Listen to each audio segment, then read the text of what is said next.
ఇదిగో అబ్బాయి, అక్కడ శ్మశానం దగ్గర చూడు, ఏదో తేడాగా జరుగుతున్నట్టుంది. పదోసారి చూసొద్దాం. ఏం లేదమ్మా, ఎవరో చనిపోతే దహన సంస్కారాలు చేస్తున్నట్టున్నారంతే. అది కాదబ్బాయి, అక్కడ నిజంగా చనిపోయిన మనసు ఉన్నట్లేదు గాని పదోసారి చూసొద్దాం.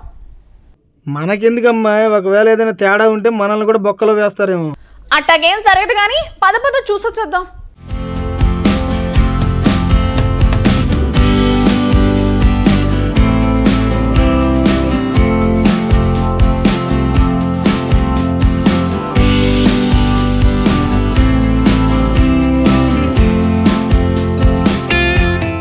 ప్రస్తుతం ప్రపంచం మొత్తం డబ్బు చుట్టే తిరుగుతోంది.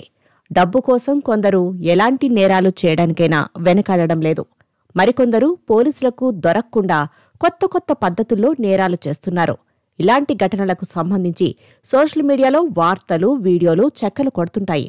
ఇప్పుడు 2 వ్యక్తులు శ్మశాన వాటికలో ఓ మృతదేహానికి అంత్యక్రియలు నిర్వహిస్తున్నారు. అనుమానం వచ్చి వారిని విచారించగా షాకింగ్ విషయాలు వెలుగులోకి వచ్చాయి. సోషల్ మీడియాలో ఓ వీడియో వైరల్ అవుతోంది. ఉత్తరప్రదేశ్లోని గంగానదిపై ఉన్న బ్రజ్ ఘాట్లో ఈ ఘటన జరిగింది.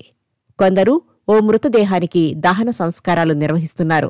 కాసేపట్లో శవానికి మంట పెడతారు అనగా స్థానికులకు అక్కడేదో తేడా జరుగుతుందని అనుమానం వచ్చింది. దీంతో వారి వద్దకు వెళ్లి